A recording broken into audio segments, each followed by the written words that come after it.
interesting first trip to the Jersey Shore for me tomorrow morning. This morning, hurricane hunters, the 53rd Reconnaissance Squadron, flew right into the path of this nor'easter to get critical data that could help predict the outcome of this storm. Right now, we're joined by Lieutenant Colonel Mark Withee. He's the squadron navigator. Lieutenant Colonel, thanks so much for being with us here on Fox Weather. It's great to be here with you. Yeah, the hurricane hunters, of course, need no introduction. They're world famous, but hurricane season is 6 months long. I think a lot of folks probably don't have much of an idea what the hurricane hunters do in this off season. So can you tell us a little bit about the mission that you guys just launched this morning and what that does for us moving forward? Yeah, like you said, we are the 53rd Weather Reconnaissance Squadron, and while we are known for the hurricane mission, our year is full up with things outside of hurricane season. So in today's case, we are flying a mission that's going off the East Coast. It started off around Georgia, went up the eastern seaboard, and then about 45 minutes ago, went out several hundred miles and is now traveling back south down the Atlantic through the storm to gather data on what it holds as far as how much it may develop with those wind strength growing, and also how much precipitation it may bring there to New York. So over land, we launch dozens and dozens of weather balloons every day. Over water, you can't do that. So you guys fly out there, you have the dropsondes, you drop them into the atmosphere. Can you tell us a little bit about what that's like, how long the mission took, how many dropsondes you look at to sample the atmosphere out of over the Atlantic? Yeah, absolutely. We go out.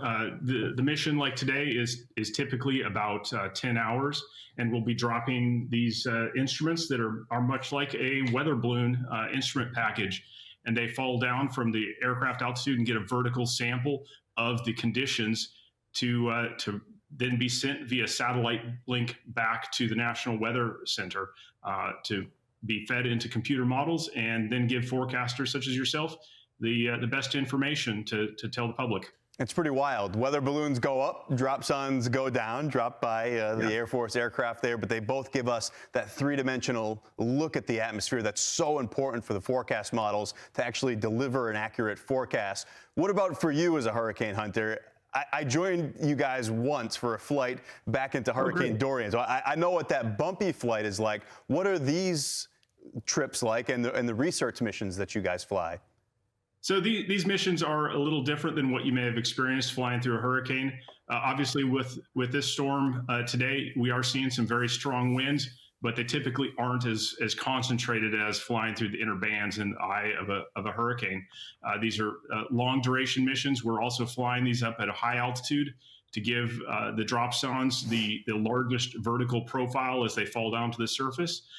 So they're often much more sedate than those hurricane flights, but they are long missions, and there is stuff to keep in mind, such as icing and freezing temperatures as we're at high altitude, dropping those sondes over a 10-hour period. Yeah, those are long hours. I know from experience, as I mentioned. In fact, I still have a granola bar that its whereabouts are unknown from that trip a few years back. So thank you so much for the service that you provide to the American public, to us as meteorologists, really helping us out to make an accurate forecast. Lieutenant Colonel Mark Withee, thanks for being with us here on Fox Weather. You're welcome. Good to be with you. The whole I'm Amy Freeze. Welcome to Fox Weather's YouTube page. We have more great videos on the way, so make sure to subscribe to stay updated on all things weather.